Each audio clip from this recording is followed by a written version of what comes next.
Hello guys, कैसे हैं आप सब लोग। स्वागत है आप सब लोगों का ऑनलाइन यूट्यूब चैनल करंटनॉमिक्स पर। आई होप आप सब लोग अच्छे होंगे, घरों में होंगे, स्वस्थ होंगे और मस्त होंगे। आज हमारा ये नया इनिशिएटिव जो हम आप लोगों को एक बेहतरीन प्रेजेंटेशन देना चाहते हैं, तो इसको हमने मैपिंग से स्टार्ट किया है। जो मैपिंग वाला क्वेश्चन हम डेली डिस्कस करते हैं, आज हम स्टार्टिंग में उसको डिस्कस करेंगे और आपको मैपिंग के थ्रू आज हम नया प्रेजेंटेशन यहाँ पर देना चाहते हैं। देखिए, आज हम दो महत्वपूर्ण स्ट्रेट्स के बारे में डिस्कस करेंगे। पहली होगी हमारी हॉर्मुज स्ट्रेट और दूसरी होगी हमारी बेबल मेंडेब स्ट्रेट। स्ट्रेट को हिंदी में जल संधि बोला जाता है, जैसा कि आप सब लोगों को स्क्रीन पर विजिबल होगी। सबसे पहली स्ट्रेट की बात करूंगा मैं, हॉर्मुज स्ट्रेट। आप सब लोगों को दिखाई दे रही होगी हॉर्मुज स्ट्रेट। हॉर्मुज स्ट्रेट दो महत्वपूर्ण पार्ट्स को कनेक्ट करती है। आपको यहाँ पर दिखाई देगा पर्शियन गल्फ वाला पार्ट और दूसरा आपका गल्फ ऑफ ओमान वाला पार्ट। सबको यहाँ से विजिबल होगा, आई थिंक देख सकते हैं आप सब लोग। एक आपको दिखाई दे रहा होगा पर्शियन गल्फ वाला पार्ट और नीचे दिखाई दे रहा होगा गल्फ ऑफ ओमान वाला पार्ट। अगर आपके एग्जाम में ये क्वेश्चन पूछा जाता है हॉर्मुज जल संधि किन दो वाटर बॉडीज को कनेक्ट करती है, एक होगा आपका पर्शियन गोल्फ और दूसरा होगा आपका gulf of Oman. Persian golf को बोला जाता है फारस की खाड़ी और गल्फ ऑफ ओमान को बोला जाता है ओमान की खाड़ी। आपके एग्जाम में ये भी दिया जा सकता है कि पर्शियन गल्फ को ये अरब सागर से जोड़ती है, तो ये भी आंसर हो सकता है हॉर्मुज स्ट्रेट पर्शियन गल्फ को अरब सागर से कनेक्ट करती है। दूसरा आप यहाँ पर देख सकते हैं उसके नीचे की साइड, ये भी काफ़ी महत्वपूर्ण जल संधि है। इसका नाम है बेबल मेंडेब जल संधि। ये किसको कनेक्ट करती है? आपके रेड सी वाले पार्ट को किससे कनेक्ट करेगी? आपके या तो अरेबियन सी बोल सकते हो और क्या बोल सकते हो आपका गल्फ ऑफ अदन, जिसको हम बोलते हैं गल्फ ऑफ एडन, ये भी आप बोल सकते हो। तो आपका आंसर होगा strait Babel of Mandeb strait किसको कनेक्ट करती है? रेड सी को अरेबियन सी से। आई होप आप सबको ये क्लियर समझ में आया होगा। तो इस लेक्चर से आपको दो जल संधियाँ क्लियर हुई होगी, एक होगी आपकी हॉर्मुज स्ट्रेट और दूसरी होगी आपकी बेबल मेंडेब स्ट्रेट। अब हम आगे बढ़ेंगे, तो अब हम बढ़ते हैं हमारी अगली न्यूज़ पर, जो कि काफ़ी महत्वपूर्ण है। और ये एक नया ऑपरेशन या बोल सकते हैं एक नया टूल जो हमारे रिजर्व बैंक ऑफ इंडिया के द्वारा लॉन्च किया गया है, जिसका नाम है लॉन्ग टर्म रेपो ऑपरेशंस। अभी तक आपने रेपो रेट का नाम सुना होगा, अभी तक आपने रिवर्स रेपो रेट का नाम सुना होगा, लेकिन इसका नाम आपने नहीं सुना होगा। ये नया टर्म है, ये नया टूल है जो रिजर्व बैंक ऑफ इंडिया के द्वारा लॉन्च किया गया। तो आज के वीडियो में हम समझेंगे कि लॉन्ग टर्म रेपो ऑपरेशन होता क्या है, इसकी क्या इंपॉर्टेंस है, क्यों आरबीआई के द्वारा ये टूल यूज किया गया और क्यों इस कोविड-19 के समय में लिक्विडिटी को बढ़ावा देने के लिए, बैंकिंग सेक्टर में क्रेडिट क्रंच को खत्म करने के लिए जो हमारे छोटे इंस्टीट्यूशन हैं, चाहे वो हमारे एमएसएमईज हो, जो micro small and medium industries है, चाहे हमारी नॉन बैंकिंग फाइनेंशियल कंपनीज हो, चाहे हमारे माइक्रो फाइनेंस इंस्टीट्यूशंस हो, उन सब में क्रेडिट की अवेलेबिलिटी को बढ़ावा देने के लिए इस लॉन्ग टर्म रेपो ऑपरेशंस का क्या यूज होगा। इसको समझने से पहले दो छोटे टर्म में आप लोगों को समझाऊंगा कि रेपो रेट क्या होती है और रिवर्स रेपो रेट क्या होती है, ताकि आप लोगों को ये चीज बहुत इजीली समझ में आए। तो पहले ध्यान से सुनना, रेपो रेट वह रेट होती है जिस रेट पर आरबीआई बैंकों को क्या देता है? लोन देता है या धन उपलब्ध करवाता है। तो पहले चीज समझना, रेपो रेट में क्या हुआ? रेपो रेट में आरबीआई ने किसको मनी दी? बैंक्स को। ये बात समझना, आरबीआई जिस रेट पर बैंकों को धन उधार देता है वो होती है हमारी रेपो रेट, और जिस रेट पर बैंक आरबीआई को धन उधार देते हैं वो होती है हमारी रिवर्स रेपो रेट। ध्यान से समझना, एक छोटा सा क्वेश्चन मैं आप लोगों से पूछता हूं, अगर सोचो रिवर्स रेपो रेट कम कर दी जाती है तो मार्केट के अंदर क्रेडिट अवेलेबिलिटी बढ़ेगी या घटेगी? इस टाइप के क्वेश्चन आपसे एग्जाम में पूछे जाएंगे। आप थोड़ा सा दिमाग लगाना, रिवर्स रेपो रेट वो रेट है जिस रेट पर बैंक किसको धन उधार देते हैं? आरबीआई को। सोचो अभी रिवर्स रेपो रेट 4% थी, ध्यान से देखना, सोचो रिवर्स रेपो रेट 4% थी, इसको घटाकर मैंने 3% कर दिया, 4 से 3% पर कर दिया, मतलब बैंकों को मिलने वाला इंटरेस्ट कम हो जाएगा, क्योंकि बैंकों ने किसको धन दिया है, आरबीआई को। पहले बैंकों को 4% की रेट से इंटरेस्ट मिलता था, लेकिन जैसे ही रिवर्स रेपो रेट में कटौती हुई उनको इंटरेस्ट कितना मिलेगा, 3%। इसका मतलब क्या हुआ कि जैसे ही रिवर्स रेपो रेट घटेगी बैंक क्या करेंगे, आरबीआई के पास पैसा नहीं देंगे, बैंक कहाँ लगाएंगे पैसा, मार्केट में, इंफ्रास्ट्रक्चर में, लोन देने में, क्योंकि उनको आरबीआई से अच्छा इंटरेस्ट नहीं मिल रहा, उनको मार्केट में पैसा लगाने से इंटरेस्ट अच्छा मिलेगा। तो आप देखना कल आरबीआई के द्वारा जो घोषणा की गई उसमें रिवर्स रेपो रेट को 4% से घटाकर कितना कर दिया गया, 3.75%, 25 पॉइंट्स की कटौती कर दी गई। इसका मतलब क्या है, अब ज्यादा से ज्यादा पैसा मार्केट में आएगा। तो अगर आपको दिमाग लगाना है कि रिवर्स रेपो रेट से मार्केट पर क्या प्रभाव पड़ेगा, तो सोचना कि रिवर्स रेपो रेट वह रेट है जिस रेट पर बैंक किसको धन उधार देते हैं, आरबीआई को। अगर पहले वो 4% था तो बेसिकली बैंकों को इंटरेस्ट किस रेट से मिल रहा था, 4% से, लेकिन उसको अगर मैंने घटा के 3.75 कर दिया तो अब बैंकों को कितना इंटरेस्ट मिलेगा, 3.75% से। मतलब बैंकों को मिलने वाला इंटरेस्ट आरबीआई की तरफ से कम हो गया। अगर बैंकों को मिलने वाला इंटरेस्ट आरबीआई की तरफ से कम हो गया तो बैंक आरबीआई के पास पैसा जमा नहीं कराएगा। बैंक कहाँ पैसा भेजेगा, इंफ्रास्ट्रक्चर सेक्टर में, लोगों को लोन देगा, क्योंकि यहाँ से बैंकों को अच्छा आउटपुट मिलने वाला है। तो रिवर्स रेपो रेट कम होने से मार्केट में लिक्विडिटी बढ़ेगी, ज्यादा पैसा इन्वेस्ट होगा। जो छोटे छोटे इंस्टीट्यूशन हैं, माइक्रो फाइनेंस इंस्टीट्यूशन, उनको ज्यादा अमाउंट में लोन मिलेंगे, इससे भी इस पर फर्क पड़ता है। तो दो चीजें आपको समझ में आई, रेपो रेट वह रेट है जिस रेट पर आरबीआई बैंकों को धन उधार देता है, रिवर्स रेपो रेट वह रेट है जिस रेट पर बैंक आरबीआई को धन उधार देते हैं। ये दोनों चीजें आपने सुनी होगी और ये दोनों चीजें जनरली यूज की जाती है, लेकिन ध्यान देना ये दोनों क्या है, शॉर्ट टर्म ऑपरेशंस है। कितनी अवधि के लिए पैसे उधार दिए जाते हैं, 1 दिन से लेकर 28 दिन की अवधि के लिए। तो ये क्या है, काफी छोटे टाइम के लिए ऑपरेशंस परफॉर्म किए जाते हैं। लेकिन जो अभी आरबीआई के द्वारा नया ऑपरेशन लाया गया वो क्या है, लॉन्ग टर्म रेपो ऑपरेशन, जो कितने टाइम के लिए धन उधार दिया जाएगा आरबीआई के द्वारा, 1 से लेकर 3 साल तक। और रेट क्या रहेगी, वही रेट रहेगी जो रेपो रेट पर चलती है। तो एक बार इस स्टेटमेंट को पढ़िए आप, क्या बोला इसने। ये एक टूल है जो किसके द्वारा लाया गया, हमारे सेंट्रल बैंक मतलब हमारा आरबीआई के द्वारा।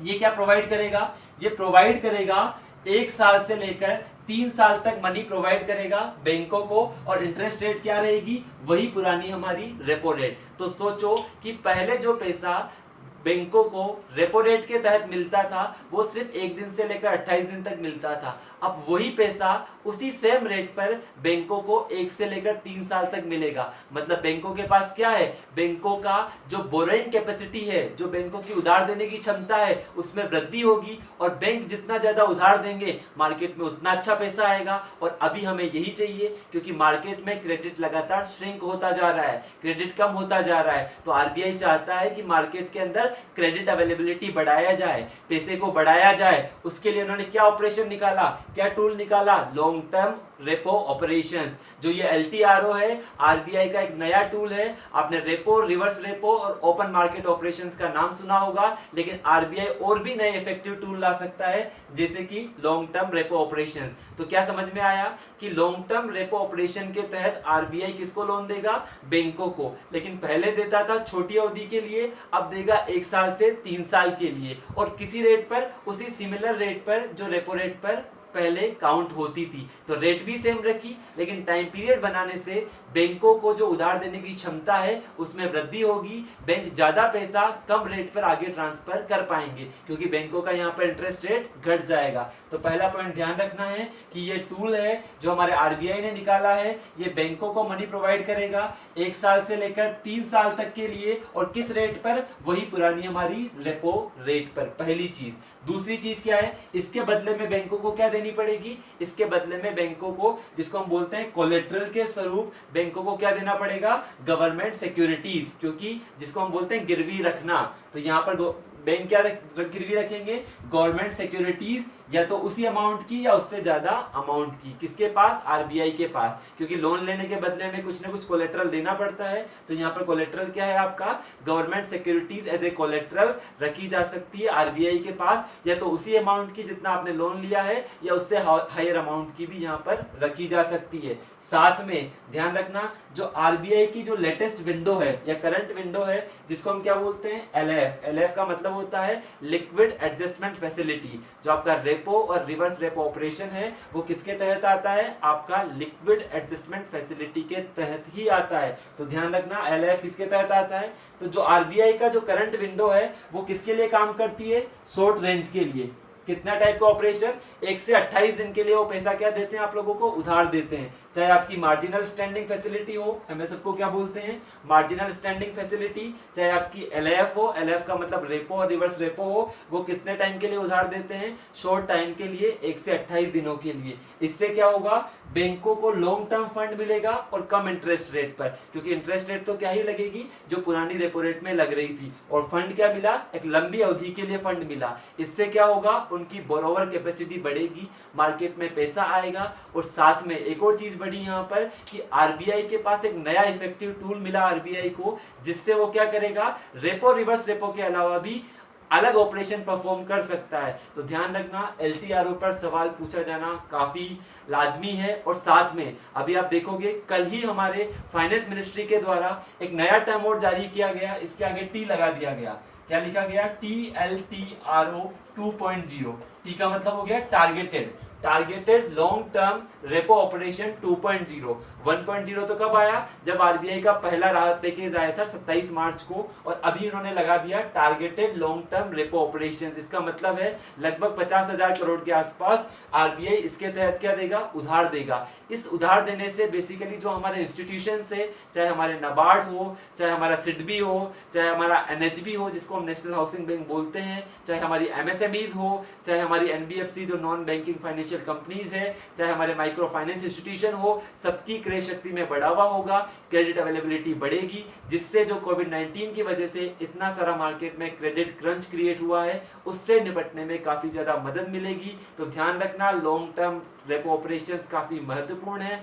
सिंपल सा कंपेयर करना, अब रेपो रिवर्स रेपो की जगह आरबीआई जा रहा है लॉन्ग टर्म रेपो ऑपरेशंस पर, जो वर्क करेगा 1 से 3 सालों के लिए, और जो ऑपरेशन रेट क्या होगी? वही सिमिलर जो हमारी रेपो रेट होगी। एक और क्वेश्चन मैं आपसे लास्ट में पूछ लेता हूं यहीं पर। मेरा क्वेश्चन है कि अगर मैं रेपो रेट को बढ़ा दूं तो उससे मार्केट पर क्या प्रभाव पड़ेगा? अब आप सोचो, रेपो रेट क्या है? रेपो रेट वो रेट है जिसमें क्या रहता है? आरबीआई उधार देता है किसको? बैंकों को। अगर वो रेट बढ़ा दी, सोचो पहले 5% पे उधार देता था, अब आरबीआई ने बढ़ा दी 6% कर दी, तो बैंक क्या लेंगे? कम उधार लेंगे, और कम उधार लेंगे तो मार्केट में क्रेडिट अवेलेबिलिटी कम हो जाएगी। तो अगर हम मार्केट में क्रेडिट अवेलेबिलिटी ज्यादा चाहते हैं तो हमें रेपो रेट को क्या करना पड़ेगा? कम करना पड़ेगा। इससे कम रेट पर पैसा बैंकों तक पहुंचे और बैंक आगे डिलीवर कर पाए। तो ये बहुत महत्वपूर्ण क्वेश्चन है आज, इसलिए हमने ये महत्वपूर्ण टॉपिक का डिस्कशन किया। अब हम चलेंगे हमारे नेक्स्ट टॉपिक पर, वो हम देखते हैं हमारा क्या होगा। तो देखो, अब बढ़ते हैं हमारी दूसरी न्यूज पर। ये भी इकोनॉमी से रिलेटेड है और काफी महत्वपूर्ण न्यूज है। अभी हाल ही में इंटरनेशनल मॉनेटरी फंड, जिसको हम क्या बोलते हैं? आईएमएफ का एक प्रेडिक्शन आया है, जिसने ग्लोबल ग्रोथ रेट को लेकर प्रोजेक्शन किया है कि 2020 के अंदर ग्लोबल ग्रोथ रेट की क्या स्थिति होने वाली है। आप सब लोग आईएमएफ के बारे में जानते हैं, इंटरनेशनल मॉनेटरी फंड, जो ग्लोबल स्टेबिलिटी के लिए वर्क करता है, जिसका हेडक्वार्टर वॉशिंगटन डीसी में है। ये पूरी की पूरा जो अपना इकोनॉमिक स्ट्रक्चर है उसको कैसे स्टेबलाइज किया जाए, किस तरह से ग्रोथ रेट को स्टेबलाइज किया जाए। तो आईएमएफ का प्रेडिक्शन है किसको लेकर? पूरा का पूरा ग्लोबल ग्रोथ को लेकर। इसमें इंडिया के लिए एक राहत की खबर है, क्योंकि आप देखोगे इन 2020 में क्या बोला आईएमएफ ने? आईएमएफ ने बोला कि पूरी की पूरी ग्लोबल इकोनॉमी क्या हो जाएगी? वर्स्ट रिसेशन के अंदर डूब जाएगी, प्लंज इनटू वर्स्ट रिसेशन। और ये रिसेशन इतना खतरनाक होगा, जो आपका ग्रेट डिप्रेशन आया था, जो कि 1930 के आसपास की बात है, जो कि यूएसए से स्टार्ट हुआ था,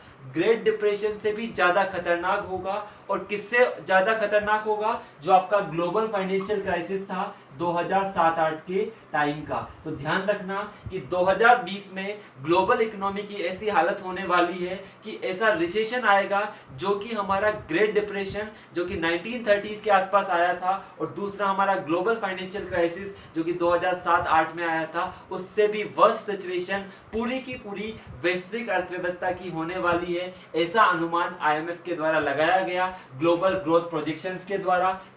और ये चीज कल ही RBI के द्वारा ऑफिशियली रूप से बताई गई जब उन्होंने second set of measures launch किए, जहां पर मैंने आपको अभी पढ़ाया था targeted long rate repo operations के बारे में उन्होंने बात की, और भी काफी सारे मेजर्स उन्होंने वहां पर लिए। वहां पर उन्होंने बताया कि 2020 के अंदर इतना ज्यादा ग्लोबल इकोनॉमी को नुकसान होने वाला है कि अगर मैं जर्मनी और जापान की कुल GDP को एक साथ इकट्ठा भी कर लूं तो उससे ज्यादा नुकसान पूरी की पूरी वैश्विक अर्थव्यवस्था को देखने को मिलने वाला है। सोचो पूरी का पूरा जापान और जर्मनी की GDP को कंबाइन कर लिया जाए, उससे भी ज्यादा लॉस पूरा का पूरा ग्लोबल इकोनॉमी को होने वाला है। और इससे रिलेटेड रिपोर्ट दी 2020 से रिलेटेड IMF ने। इसमें इंडिया के लिए राहत की खबर क्या है कि पूरा का पूरा वर्ल्ड नेगेटिव ग्रोथ रेट पर रहेगा, लेकिन इंडिया फिर भी पॉजिटिव ग्रोथ रेट पर रहेगा, और भारत की ग्रोथ रेट प्रोजेक्ट की इन्होंने 1.9%। आप देख सकते हो इन दिस सिचुएशन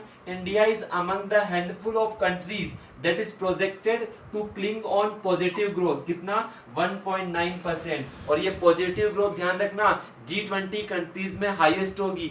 G20 के अंदर आपको पता है डेवलप्ड कंट्रीज भी आती है, डेवलपिंग कंट्रीज भी आती है, उनमें भी जो ये ग्रोथ रेट है वो हाईएस्ट होने वाली है। तो आप समझ लो कि इंडिया को अब भी पॉजिटिव ग्रोथ रेट पर देखा जा रहा है, और G20 के अंदर जितनी भी अर्थव्यवस्थाएं हैं उसमें टॉप पर कौन होगी? हमारी इंडिया। तो ये था हमारा इस टॉपिक के बारे में, तो आपको ध्यान रखना है, काफी महत्वपूर्ण है। इसके बाद हम चलेंगे हमारे नेक्स्ट टॉपिक की ओर। तो ये टॉपिक आपको आई थिंक क्लियर होगा। तो ओके गाइज, ये वाला पार्ट हमारा कंप्लीट हो गया। अब लास्ट में हम आपसे काफी इंपॉर्टेंट क्वेश्चन पूछने वाले हैं।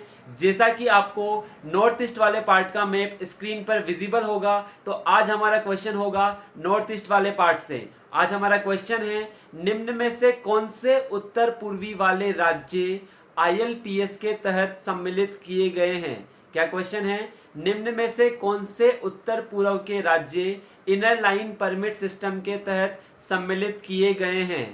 क्वेश्चन सबको समझ में आया? Which of the following states are included in inner line permit system? तो आज जो हम बात करने वाले हैं नॉर्थ ईस्ट वाले स्टेट्स की बात करने वाले हैं। तो आप हमारा पहला ऑप्शन है आपके पास अरुणाचल प्रदेश, दूसरा ऑप्शन है हमारा नागालैंड, तीसरा ऑप्शन है हमारे पास मणिपुर, चौथा ऑप्शन है आपके पास मिजोरम, पांचवा ऑप्शन है त्रिपुरा, छठा ऑप्शन है आपके पास आसाम, सातवां ऑप्शन है आपके पास मेघालय। तो बेसिकली हमने सातों के सातों जो उत्तर पूर्व वाले राज्य हैं आपको ऑप्शन में दे दिए हैं। आपको बताना है कि इनमें से कौन से राज्य ILPS के तहत सम्मिलित है। आप हमारे वीडियो के नीचे कमेंट करके उन राज्यों का नाम बताएंगे जो ILPS के तहत आते हैं, इनर लाइन परमिट सिस्टम के तहत आते हैं। साथ में आप लोगों को एक चीज़ और बतानी है कि अभी हाल ही में उत्तर पूर्व के किस राज्य को ILPS के तहत सम्मिलित किया गया है, ये भी आप लोगों को बताना है कि रिसेंटली किस स्टेट को ILPS के तहत इंक्लूड किया गया है। आपके आंसर्स का हमें इंतजार रहेगा। ज़्यादा से ज़्यादा लोग कमेंट करके हमारे वीडियो के नीचे इसका आंसर दें। हम आपके लिए और भी नए नए बेहतरीन इनिशिएटिव लाते रहेंगे। आपका इतना अच्छा साथ मिला, आपने इतना अच्छा हमें रेस्पॉन्स दिया, उसके लिए आप लोगों का काफ़ी धन्यवाद। हमारे चैनल के साथ कनेक्ट रहिए, जुड़े रहिए। साथ में टेलीग्राम चैनल पर जो डेली 5 MCQs डाले जाते हैं, मल्टीपल चॉइस क्वेश्चन, वो भी डेली सोल्व कीजिए। जल्दी ही हम उनकी PDF हिंदी और इंग्लिश दोनों में अवेलेबल करा देंगे। साथ में उनके सॉल्यूशंस भी आपको प्रोवाइड किए जाएंगे। हम आपके लिए लगातार एफर्ट्स कर रहे हैं। आप भी इस इनिशिएटिव में जुड़े रहिए, अपने सभी साथियों को शेयर कर दीजिए और ज़्यादा से ज़्यादा सब्सक्राइब कर दीजिए। तब तक के लिए धन्यवाद।